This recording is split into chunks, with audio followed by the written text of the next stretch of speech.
तो का हाल बा हो अवधेश प्रेमी भैया। हम बकरिए के चरवहिए में कहले रलियव कि यही पेनी में छेनी सटैब आ सलेंसर छुएब तो इंडस्ट्री में ढेर दिन न टिक पाएब। लेकिन तू हमार एको गो नानू मनल तो आज धरई तारा दम कहाँ दुनी पतो नहीं खे हैं। अब तो न तोहर गाँव में पुरनके गाना सुने में के मिलत हव आ न नयके में से। अगर तू ऐसे दम धके बैठब तब तक कुछ दिन में लोग के दिमागे से निकल जब हो हैं। कैसे चलता ऐसे छेनी कोनो पेनी में सटावे वाला चीज है हैं। उ तक केनाहू काट पीट में यूज कल जाला ओकर। आई सलेंसर जवन गाड़ी में लागल है उ रात के सेजिया पर तू सटवत रह हैं। यतियते नु भेल वही से नु तू घरे जाके बैठल बार हैं।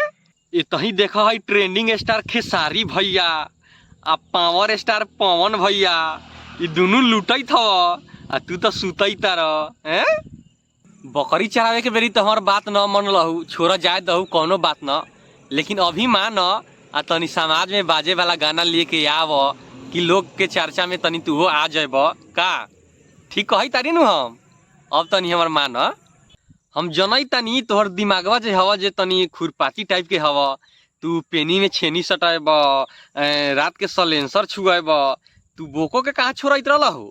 तू तो छठ के या दीपावली के बेरी बोका के पोंछ में बम बांध के या उड़ा देत रहल हैं। माचिस से बार देत रहल बोका के पोंछ में बम बांध के। तोहर दिमाग तनी बात खुरपाती टाइप तू ये सब तनी ज्यादा सोचल। लेकिन अब तनी समाज लाइक लेके आव।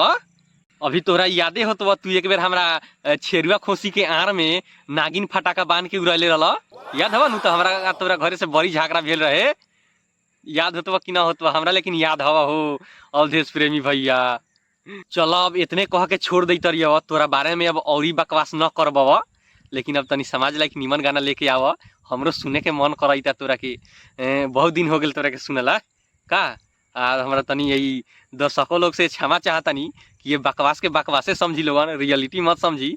अवधेश प्रेमी भैया तोरो से हम क्षमा चाहतनी हैं।